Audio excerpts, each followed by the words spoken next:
Are there still miracles today, or are they only possible in the tribulation period when the Spirit of God will be poured out on earth, as in the time of trouble of the apostles? I believe that God always has been a miracle-working God, but I also know that God will not step in to do what we can do for ourselves. And many people that we see today who are sick, they are sick because of the things that they've been previously doing to their body.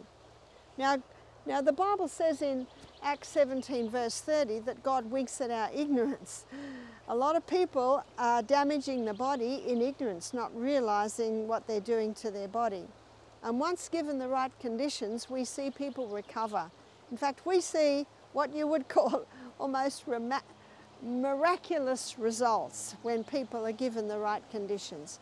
Does God still perform miracles today? He does. But I can't tell you that that's what he's going to do, because sometimes it is best that the person be put to sleep, because remember, the best is yet to come. So never underestimate what God can do. Next question is it possible to cure psoriasis naturally? It is, but it cannot be cured any other way. If you go to the doctor, he will give you maybe some anti-inflammatories, maybe some cortisone creams, and everything can seem to go away for a little while. But then it always comes back, and it often comes back worse, because drugs never cure disease. They just change the form and location. So we've seen people recover from psoriasis. Again, it is an allergy. Yes, the skin needs to be well hydrated, well slept, well nourished. But there are certain foods that can irritate the psoriasis. One is, well, very similar to the 5 allergens we looked at, which is the wheat, the oats, the dairy, the peanuts, and the refined sugar. In fact, one man, he was with us for 2 weeks, and he had severe psoriasis. And he'd made the decision to stop the cortisone, so his skin got very bad for a period of time.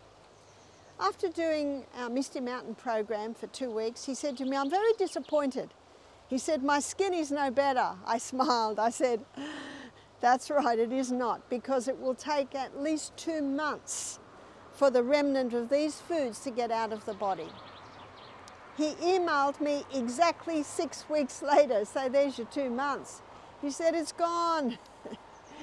He said, "My psoriasis is totally gone." He said, "My specialist said I would never be free of this." He said, "Thank you." Does that mean he can never eat those foods again? Maybe when he's been totally conquered his psoriasis for a few months and his skin is perfect, maybe he can have a little wheat every now and then. His body will tell him. If he reacts, his body telling him, "No, stop now." I had another man too, who's a very close friend of mine. He'd had very bad eczema as a child, severe psoriasis as an adult.